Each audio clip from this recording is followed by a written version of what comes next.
Hello, and welcome to episode 2 of the Old School RuneScape Retrospective series. If this is your first time joining us, I recommend going back to watch the previous video to be up to speed with the concepts we've talked about so far. For those returning from episode 1, welcome. Today we'll be discussing adventure paths, one of Jagex's ways of alleviating early game direction troubles, as well as the free-to-play experience, exploration, and transportation.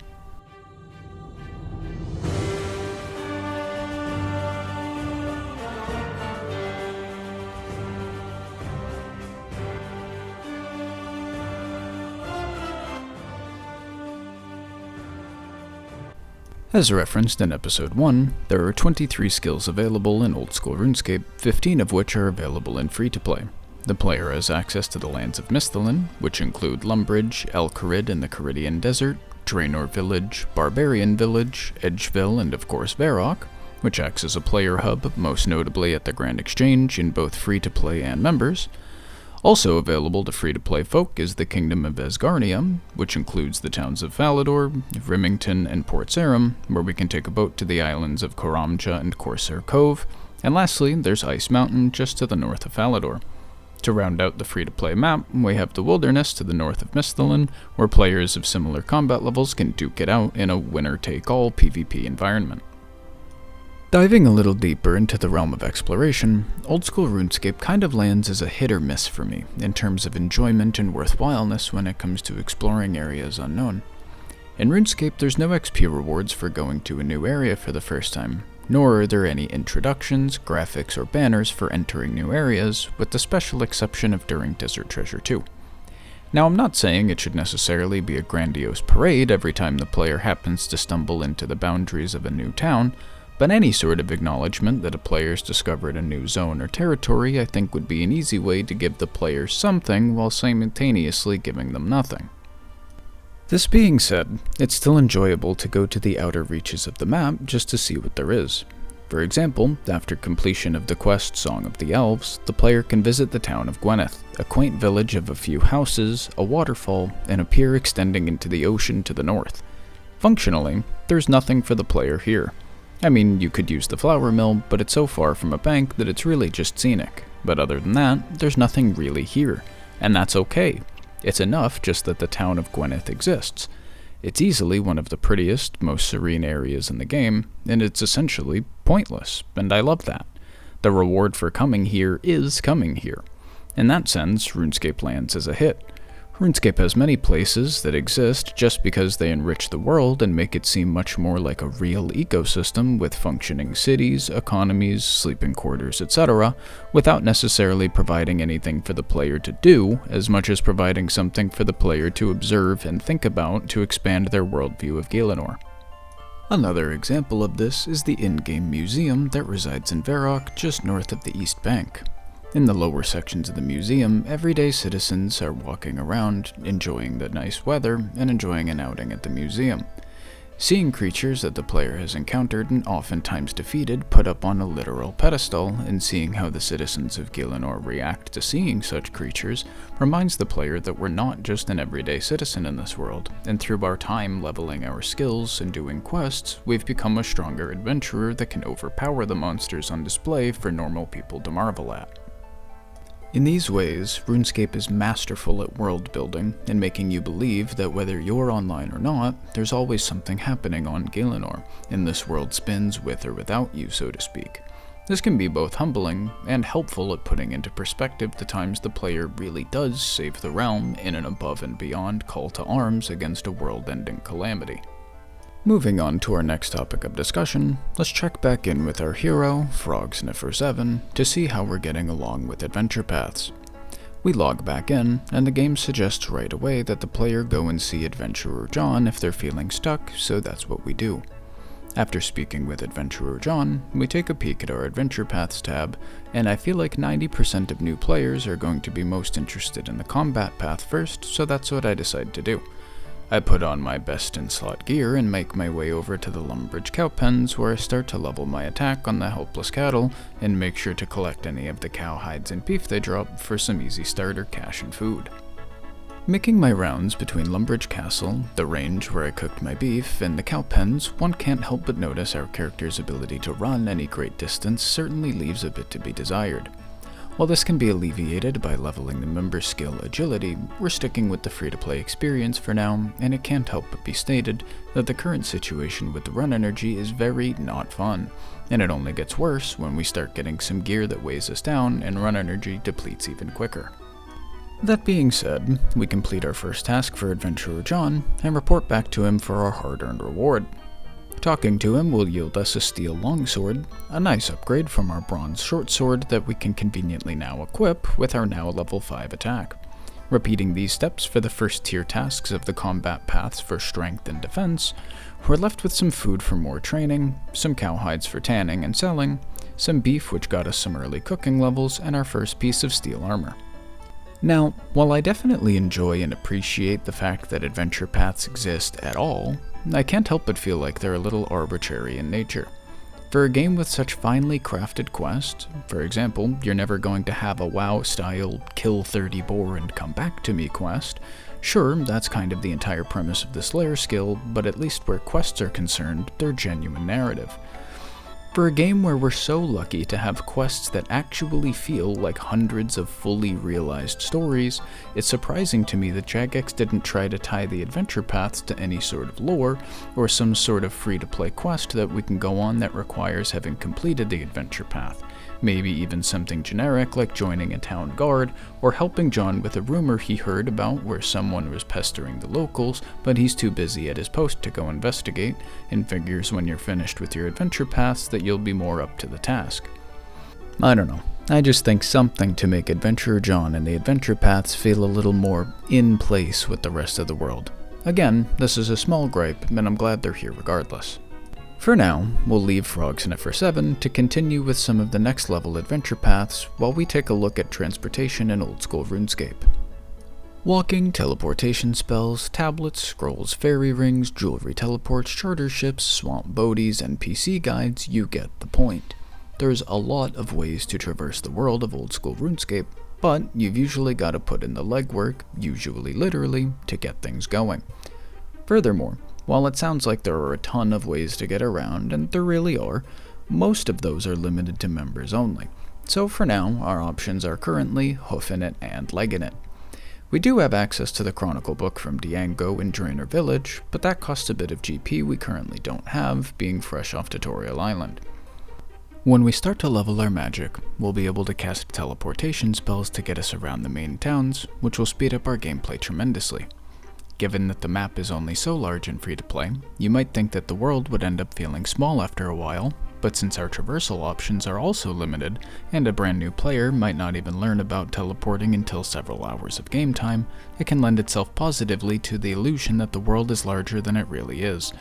Furthermore, I feel like this gives the player a greater appreciation for their teleports and their time that they're saving, because they can remember having to make that walk to the same destination dozens of times before, and now with the click of a button, you're saving several minutes of travel time.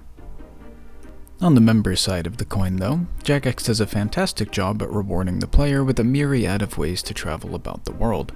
Aside from jewelry and scrolls, you almost always have to complete a quest or pay for your convenience of travel, whether it be in the form of gold or runes, until you're in the mid-game and start leveling up your player-owned house with teleport runes and jewelry boxes of your own, which act as infinite supplies of their respective teleports.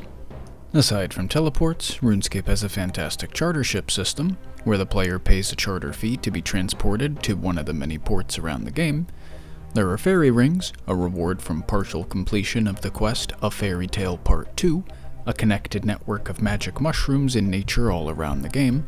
Provided the player has a Drayman staff equipped, a reward from the Lost City quest, they can use a 3-letter code to be transported to any of the fairy rings throughout the game. There are teleport jewelries, rings, necklaces, amulets, the like. Each item is just an enchanted gemstone piece, enchanted through the magic skill, usually having a theme that it follows.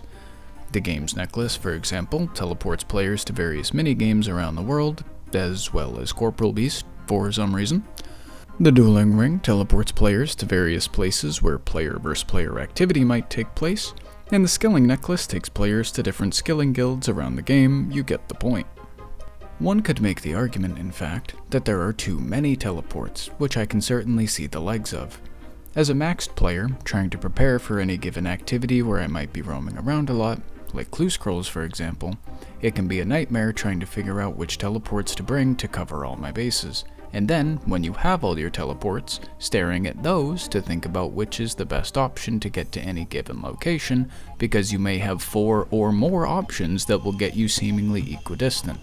This leads, at least in my case, to minutes of decision paralysis, where I have way too many options and don't know which is the best, or I do know how to get to a place, but often continue think for another 30 seconds or so because I want to make sure I'm not missing a faster teleport. You might be able to see how in the grand scheme of things, this ultimately slows the player down. And I'm willing to admit this may just be a me thing, a case of skill issue, get good if you will, but I feel like I'm not the only one who's encountered this issue. As a free-to-play player, your daily sessions probably consist of one of the following activities depending on your level. If you're still pretty fresh to the game, you'll probably wrap up your adventure paths and start making your way around some of the free-to-play quests, of which there are 22. If you're a little more progressed, say combat stats in the 40s, you're probably either gearing up for Dragon Slayer, or have probably just completed it and are saving up for your first set of rune armor, the best in slot armor in free-to-play.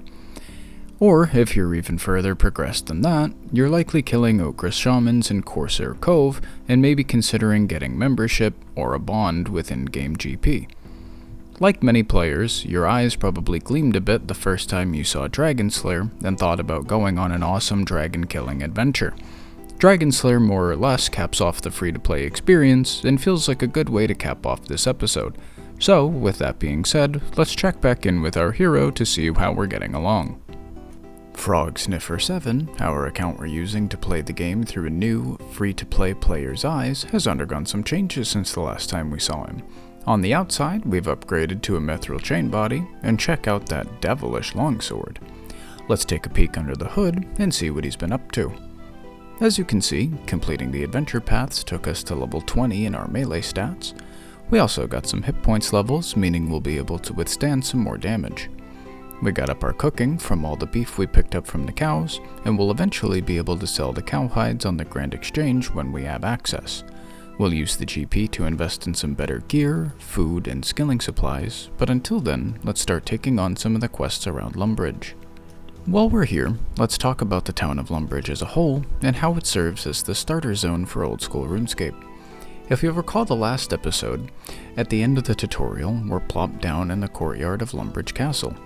The castle is where a lot of players are going to end up wandering if they don't head immediately over to Adventurer John like the game suggests. The castle features a few NPCs that will give the player an idea about smithing for some GP, as well as give the player their first quest, Cook's Assistant and Rune Mysteries respectively, which grants them access to the cooking range inside of the castle kitchen and access to the runecraft skill as rewards. Lumbridge Castle is also host to the first bank the player will have access to, and will likely be the central hub of operations for the first few hours of their gameplay. On the middle floor of the castle, there's a spinning wheel where the player can spin some wool from the nearby sheep farm for some crafting XP. In the areas surrounding Lumbridge Castle, we have an axe shop where the player can upgrade their woodcutting hatchet, a graveyard where they can learn about what happens when their character dies, a church with a quest inside, a general store, a tavern, and finally some helpful skill tutors just north of the castle walls. As far as skilling goes, Lumbridge does a great job of having a presence for the only 2 skills a free-to-play player has access to that weren't really covered a lot in the tutorial, prayer and crafting. By having tutors here, one in the church and the other by the crafting wheel, these are the last pieces a player needs to at least understand all the abilities their character may become capable of and understand the benefits of leveling them. All of them with the exception of Firemaking. While even in members you'd be hard-pressed to find a strong reason to level Firemaking, that prospect is made doubly hard in free-to-play. I mean, yeah, you can bring a tinderbox and an axe with you everywhere to fish and cook while you're out and about, which is great if you don't intend on banking or selling the fish at any point, but if you're interested in making any profit while you fish, you're heading back to the bank at some point anyway, So the convenience of being able to cook fish without having to take the extra step somewhere else to do so feels like a weak argument for the skill's presence whatsoever, and I struggle to find a reason to level it in free-to-play, so we'll likely leave it alone for now. That being said, in the woods just behind the castle, we have a forest of level 1 woodcutting trees and level 15 oaks. In the areas just to the east and west of town, we have goblins, cows, rats, and spiders, your typical low-level MMO mobs, and to the north we have a small set of farms. To the south of town, we have access to our first fishing spots in the River Lum, and our first mining spot nearby. Lastly, as far as production goes, Lumbridge features a furnace and an anvil, though this anvil is unique and can only process bronze bars on it. For a starter zone, I feel like Jagex really nailed Lumbridge right on the head. You have ways to expand your knowledge about the skills you have at your disposal, and have all the tools to level every skill available to you in a safe-to-fail environment, save for rune crafting, but you get that through the Rune Mysteries quest anyway. If you die, it's only ever going to be a few minutes to carry on from where you left off. Lumbridge gives the player the tools and support to try out all their new skills without having to go too far, and without having to search too hard for it, while also maintaining the feeling that Lumbridge could actually exist, and isn't just a tutorial town propped up with cardboard, so to speak. It acts like an almost all-inclusive ecosystem where the player starts to learn and develop their own gameplay loop, where they discover that something they'd like to do, start to level their stats toward that end, and when they reach that goal, they reevaluate their current position and size themselves up against loftier goals. In this sense, I find RuneScape a very self-driven game. There's nothing telling you what you should do, there's only what you want to do and what you need to do to get there. While it can make the game a bit of a tough sell to someone who's never played, I find it equally difficult to accurately convey the feeling of reward and satisfaction RuneScape can provide for achieving goals one sets out for themselves. If you're new around here, this may come as a shock, but in terms of speed of progression, RuneScape is a little bit of a slow burn, with some skills taking upwards of 250 hours just to reach level 99. And remember, there's 23 skills. In light of this, you can start to grasp how long-term some goals become in RuneScape, and how one might have to log on and do the same activity for months to achieve their goals. But it's all player-driven. I think in that same way, RuneScape can drive home real life principles in consistency, dedication, hard work, discipline, sticking to your goals, blowing off real-life responsibilities to watch number go up, and most importantly of all, it maintains being fun all the while. With all that being said, let's check back in with he who is fond of frogs, and see how we're getting along.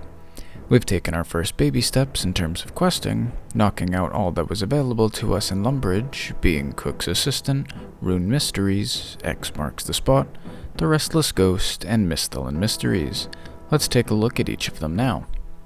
In Cook's Assistant, we assist the Lumbridge Castle chef in making a cake for the Duke's birthday, but he's forgotten the ingredients. Despite the responsibility being solely his, he employs us, a potentially new and lost adventurer, to go run his errands for him. Lacking much else to do, we oblige and go fetch him his required ingredients. Jokes aside, Cook's Assistant is just a standard fetch quest, which thankfully is a style that isn't repeated often, really if at all.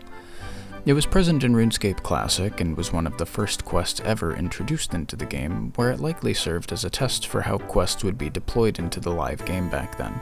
The next three, however, are much more narratively driven. In Rune Mysteries, the player is given an odd talisman by the Duke of Lumbridge, who tasks the player with taking it over to the Wizard's Tower to the west to Archmage Sedrador, who may be interested in it. Sedrador tells the player that while at first it appears to be a standard air talisman, a closer look reveals it's the missing key to discovering the lost essence mines. Sedrador explains to the player the basics of how runes are made, using rune essence found only in these essence mines and imbued with magical powers from runic altars across the world. He mentions that this art used to be common practice until the knowledge was lost for millennia, only to be rediscovered merely 200 years ago. The reintroduction of runecrafting was so prevalent in humanity that it marked the dawn of the Fifth Age. However, a traitorous member of the Order of Wizards burned down the first Wizard's Tower, causing the Order to lose the incantation that could take the wizards to the essence mines. The Order is able to upkeep its stock of runes by purchasing essence from brokers who have their own sources of rune essence, but are unwilling to share the information. By delivering this key to the puzzle, the wizards may now have what they need to re-access the essence mines. Sedridor asks us to take a research package to his close associate and runecrafting expert Aubrey, the rune salesman in Varrock. When we deliver the package to Aubrey, he, quote, combines his research with the latest discovery, whereupon he redirects us back to Archmage Sedridor. When we return to Sedridor, he informs us that what we have is in fact the missing incantation, allowing the Order to access the rune essence mines for themselves again. Obviously being grateful to you, they share this bit of knowledge with you in the form of free access to the essence mines to gather some for yourself.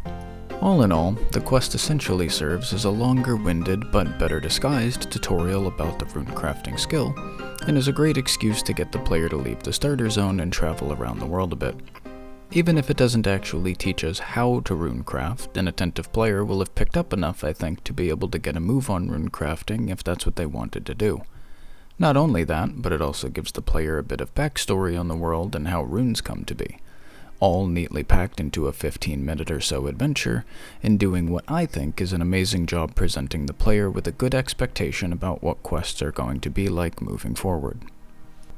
In the quest, X marks the spot, the player helps a self-proclaimed treasure hunter named Veos from the land of Korend, serving as both the player's introduction to the land of Korend as a whole, but also the concept of clue scrolls. Clue scrolls would fall under the distraction and diversion / minigame category as far as content goes, but are a staple of RuneScape content.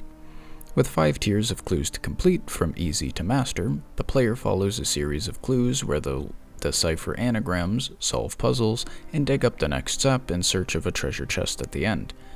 The loot, while usually kinda junky, can sometimes turn out to be actually incredibly valuable, and an unsuspecting player could easily find themselves with a windfall of GP. Anyway, carrying on with the quest, we're introduced to some of the different types of puzzles that the game may expect us to solve, whether it actually be within a clue scroll, a quest, or what have you. The first step is a simple follow the instruction, pretty easy so far. Our second clue is in the form of a map. We see a crudely scrolled version of an in-game location, in this case just out back of Lumbridge Castle. Digging on the correct tile yields clue 3, where we use a mysterious orb to play hot and cold for our next step. Upon following the orb's instructions, we end up in Draenor Village, just outside a wheat field. Our fourth clue cranks up the difficulty a bit by asking that the player solve a Caesar cipher to figure out the next dig location. Most players probably see the fourth clue and head straight back to Veos and ask what gives, where he'll tell the player at least that it's a cipher, and to try shifting the letters left or right. Now, I could see some players getting stuck on this, thinking that he means take the puzzle and move the letters around within it, but what he means is, for instance, take the letter E at the beginning and substitute it for a letter to the left or right of it in the alphabet. While the help may be a touch vague, I'd almost prefer that than it be hand-holding, so we'll take it. Decoding the cipher gives us the answer Draenor Pigpen, where we go to dig and receive an ancient chest. We deliver the chest to Veos, who's now in Port Serum, at the Rusty Anchor Inn. While he only tells us that the contents of the chest are, quote, something that may be useful to him back home, he does give us a beginner clue to do for ourselves, an XP lamp worth 300 XP and 200 coins. The 200 coins feels a little stingy, but we'll be happy with our pay and move along to the last of the quests in the area, the Restless Ghost. In the Restless Ghost, we pester the locals into giving us something to do until Father Eric decides he has something that will get us out of everyone's hair for a little bit, dealing with a ghost that's been haunting the graveyard out back. He tells us that we should go find Father Ernie in the Lumbridge Swamp, as he's something of an expert on the subject. Finding Father Ernie, we explain Father Eric's situation, and he gives us an amulet of ghost speak. I'll leave it as an exercise for the viewer to figure out what that does. Heading back to the graveyard, we're able to address the ghost, who tells us he can't rest because his skull is missing. When he tells us he died near the Wizard's Tower, we head that way to see what we can find. Rummaging through someone else's things uninvited, we find the skull we're looking for tucked away behind an altar. I think the devs at the time had planned to have the Order of Wizards be interested in dabbling in the occult, or at the very least wanted to insinuate that someone within the Order wasn't necessarily on the straight and narrow, because I can't think of anything that's not necromantic or demonic in nature a wizard would be doing with hiding a skull behind an altar. Although nothing ends up really coming of this in quests down the line, I figured I'd mention it as food for thought. Avoiding the level 13 skeleton that animates beside us, who conveniently furthers our point about necromancy, we return the skull to where it belongs in the coffin back at the graveyard. The spirit, no longer restless, bounces off into the river for some reason, where we assume he's doing fine, as we get our quest completion and reward of 1100 per XP, getting us to level 9, and we get to keep the Ghost's Peak amulet, which will aid us in the future. There's nothing particularly noteworthy about the Restless Ghost. The prayer XP is a great start to an otherwise torturous skill to level in free-to-play, and the Ghost's Peak amulet is going to be something we use from time to time in quests in the future, so we can't be too mad at that either. All of the early game quests do a pretty good job at getting the player to start straying outside of what they may have made their comfort zone, and to start seeing some towns, training spots, quests, etc. Lastly, we'll go through Rune Mysteries, as it was added to Lumbridge in 2017, and is a much better representation to free-to-play players what quests are like in the future. To start with, the quest was actually a Halloween event, but received such high praise that it was added into the game as a full-fledged quest. In the quest, the player aids Abigail and Huey, who they find in the Lumbridge swamps just next to the fishing and mining spots. I think with this quest, and the quest preceding it, the player starts to realize how special the quests are in RuneScape. We're not going to be asked to simply kill X amount of mobs, or menially delivering an item from one place to the next, and that we're much more likely to be solving problems in the form of puzzles, riddles, diplomacy, or combat, and oftentimes a great blend of all four. The quote-unquote boss fight is more so just another puzzle where the player sees a shadow around a wardrobe telling us the killer is there and about to throw a knife at us. We defeat the killer by maneuvering around a mirror, which somehow reflects the knife back at the wardrobe, injuring the killer. After defeating them in the mirror match, we get a cutscene where it's revealed that it was actually Abigail and Huey terrorizing people the whole time. In a surprise twist, an NPC we witnessed die earlier comes back and saves us from Abigail having survived an attack to the heart, due to their heart being on the other side of their chest in a rare heart condition. We complete the quest by speaking to Mandy, who awards the player with some crafting XP, a quest point, and some uncut gems. Rune Mysteries really exemplifies, to me, a lot of what RuneScape has to offer in terms of its questing. The puzzles are fun, and not brain rot easy either. The game respects that the player has a brain, and expects them to use it, or at the very least, know how to Google the answer. The game expects you to pay attention, and rewards the player by being worth paying attention to. The game is silly and fun, but it's also a great device to tell a lot of stories where a person gets to be a moving piece within them, either literally shaping the future of the realm by defending it from deities, or discovering a sect of KGB penguins operating north of the Firemaking provinces. Doesn't that sound a lot better than killing 30 boar and reporting back? Doesn't that sound much more engaging than repeatedly killing something for a 5% drop because that's the whole quest? Get this drop? No more depth than that? I don't really care what lore reason a game is able to provide for such a quest. If you can strip back the context of a quest and just look at what the player does, especially in this instance, you'll see a very vapid, lackluster experience. That's why, if it feels like I'm harping on about the topic, it's because RuneScape truly does questing better than any MMO I've ever played. With some quests under our belt, and our adventure paths complete, at least the combat portion, I'd say we've been in Lumbridge long enough, and at this point in the game, if they haven't already, a new player is probably moving on to Varrock to get on with some quests, or moving on to Draenor Village to proceed with some skilling. I think we'll take on the former, seeing as though Dragon Slayer is our goal for now. Looking at the quest guide shows us that we need 32 quest points, and recommends level 45 combat, as well as having level 33 magic to cast telekinetic grab. We'll get to training, and while Froggy Fresh is in the hyperbolic time chamber, we'll take a look at some of the other territories available to us in free-to-play. Starting with Varrock, since we're headed there anyway, we see Varrock is a lot more of a robust city than Lumbridge, with a larger city center, a castle to the north of town, 2 banks, and a few roads and alleyways with houses and shops lining them all. In Varrock, the player will find their first shops that will offer them some combat equipment, as well as another lot of low-level quests to get the player moving around and making a name for themselves in the world. In terms of faculties available to the player, there's an apothecary who can make potions for us in lieu of the members-only skill Herblore. There's a clothing shop where we can change how our player is dressed, a general store, an anvil for smithing, and likely, most importantly, the Grand Exchange. I know I mentioned it in passing earlier, but I suppose now would be a good time to talk about the Grand Exchange and how it works. The Grand Exchange acts as the main form of player-to-player trade, where players can offer their items for sale or purchase them from other players without having to be near them. While the Grand Exchange is a staple of the game today, historically it was a very controversial update upon its release.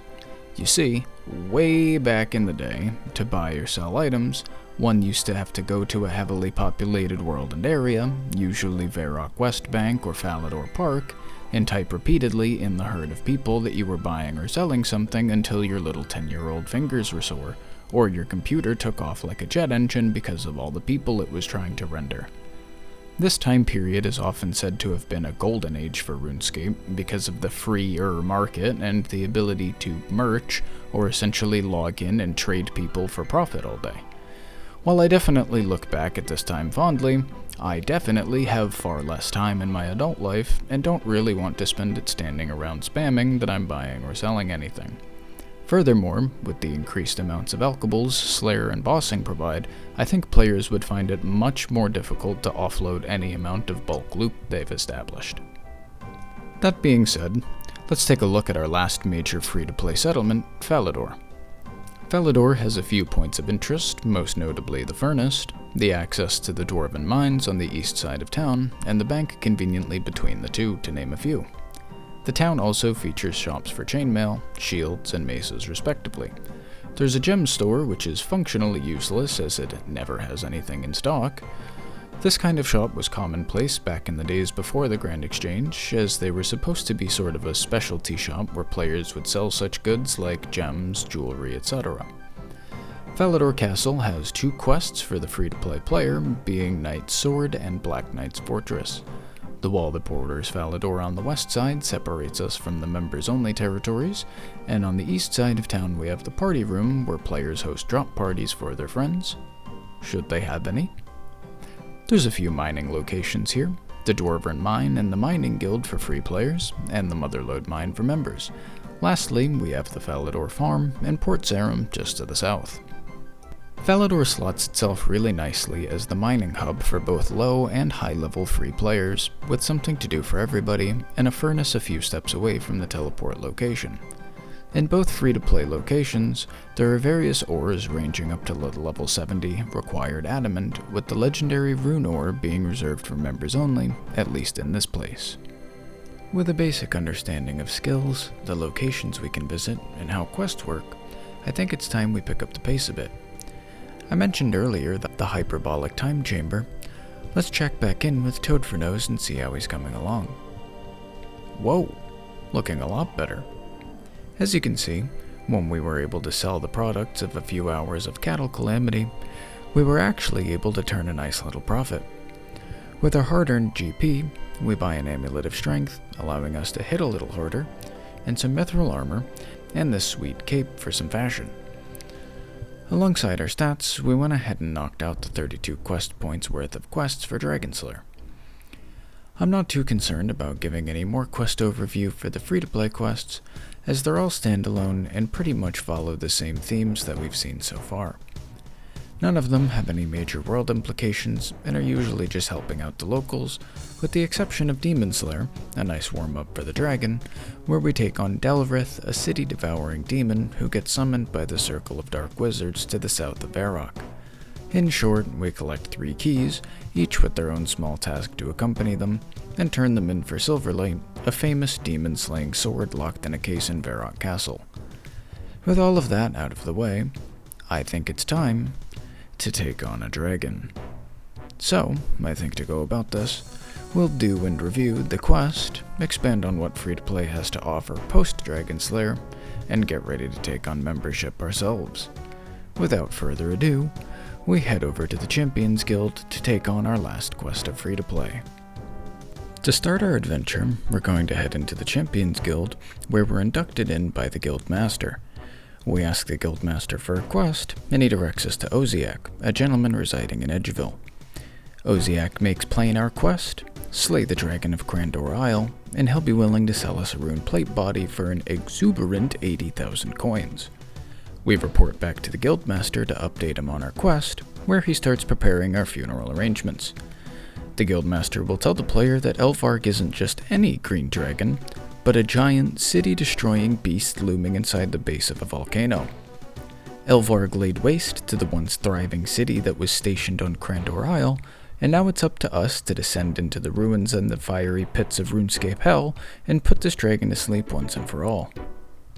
To expedite our incineration, he tells us that we'll need to reassemble a map to find the route to the island, a ship with a captain willing to navigate uncertain waters, and finally a shield capable of protecting us from dragonfire. We ask the Guildmaster all of the chat options available to us, providing us good leads on where to start our various searches. We head to the Duke of Lumbridge first, as the Guildmaster says securing protection against dragonfire should actually be pretty easy. The Duke happens to have a shield in his armory that is protected against dragonfire, and after he gives us some more context for how big and bad our opponent is, he coughs up the shield and lets us continue on our way. We go on a free-to-play world tour on our search for the map pieces, as we trek all over the towns available to us, really making a free-to-play player feel like they're on an all-around-the-world mission, despite them really only traversing about 30% or so of the game's landmass, maybe even less. A player finding themselves in this position is finding themselves on a much more difficult quest than they've encountered up to this point. It asks the player to travel more, be more deductive and resourceful than before, looking closely at NPCs to see how they're different from others, trial and error, you name it. It takes the player inside the world for however long it takes them to complete the quest. Next up on our world tour, we stop and talk with the Oracle on Ice Mountain, who riddles to the player a short shopping list of items to bring to a door in the Dwarven Mines, and using the items on the door, we gain access to a room with a small chest, and receive our first map piece, along with a pleading message from the person who left the piece of the map. The message continues to hoist up the legend of Elvarg, and bolsters the thought of any hero who can slay her. With our map piece in hand, we head over to Port Serum to attend to some business matters. We start our affairs in Port Serum Jail, where we can make a deal with Wormbrain for the piece of the map he stole, as we don't have the 33 magic required to cast Telekinetic Grab. With 2 of the pieces quickly knocked out, let's see if there are any good ships for sale in the area. We speak with a gentleman by the name of Clarence, who's captain of the ship the Lady Lumbridge. Clarence tells us that the boat is a Crandorian fishing boat, the last of its kind in the area, but will need some repairs to make her seaworthy. We gladly purchase the ship and promptly make the repairs, but Clarence scoffs at the thought of him going to Crandor Isle, so we'll have to find a captain elsewhere. Back to the search for the final map piece, we head over to Melzar's Maze, just west of Port Serum. The puzzle here involves realizing that in each room, one of the NPCs is different from the rest, where killing them will result in a key dropping for the player. The key opens all the doors of the same color, so the player has to trial and error their way through the maze-like mansion, up to the top floor and into the basement, to eventually take on Melzar himself in his demon pit. When all of our foes are slain, we open the final chest to reveal Melzar the Mad's map piece and can combine them all together to complete our map of Crandor Isle. Heading back to the town of Trainer Village, we encounter Ned, an old sea dog who settled down making various rope products. We're able to convince Ned to go on one last hurrah, and after preparing ourselves to take on the dread of Crandor, we head to the Lady Lumbridge to meet up with our assembled party of Ned, who will be the captain of our ship, and cabin boy Jenkins, who Clarence sold like property with the ship. We get on board, take one last look at Port Serum, take a deep breath, and we're on our way to the ruins of Crandor. Shortly after setting off, our pleasantries and smooth sailing is literally cut short when we get a cutscene of Elvarg terrorizing our ship with firebombs from the sky. We crash into the shore of Crandor Isle, rendering our ship inoperable. Inclined to finish the job anyway, we trudge forward. We make our way around to the top of the isle and descend a hole into the heart of the island. When we get down to the molten basin where Elvarg has made her home, we see she's done so in a nicely enclosed rock formation, giving us a nice 1v1 arena to open up a can of personal whoop-ass on her. The fight is tough, made slightly easier by the anti-dragon shield, and would be made even easier still if we had the Protect from Magic prayer, but we don't at this time, so we make do with what we've got. We square off against Elvarg, who boasts 80 hit points and a max hit of 8 with her melee slash and 10 with Dragonfire. The fight proves a significant increase in difficulty compared to anything the player has faced so far, with most of our training being done on cows and within the Stronghold of Security, and our toughest quote-unquote bosses being Count Draenor and Delrith. I can definitely see how some players would have been overwhelmed or underprepared the first time they tried to take on Elvarg. The quest guide recommends the player to be level 45 to go on this quest, which would put them at around low to mid 50s for their melee stats, and that seems like a fairly good ballpark to shoot for if you're looking to take on this quest yourself. When we defeat the Scourge of Crandor, we rip off her head as proof that the deed is done, and head back to Oziak to claim our reward. With the completion of Dragonslayer, we've more or less beaten free-to-play. The quest itself serves as a fantastic cap-off to the free-to-play experience, having the player travel all over the world available to them and putting their resourcefulness and mettle to the test, unless they're using Quest Helper. We'll dive into plugins in RuneLite in a future video, but at the very least I wanted to keep the free-to-play experience as pure as possible, which is why you'll also notice that we've been playing on the official Jagex client this whole time.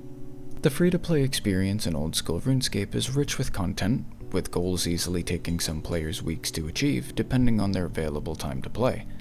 Free-to-play does a great job at showing off what the game has to offer in membership without existing solely to be an advertisement.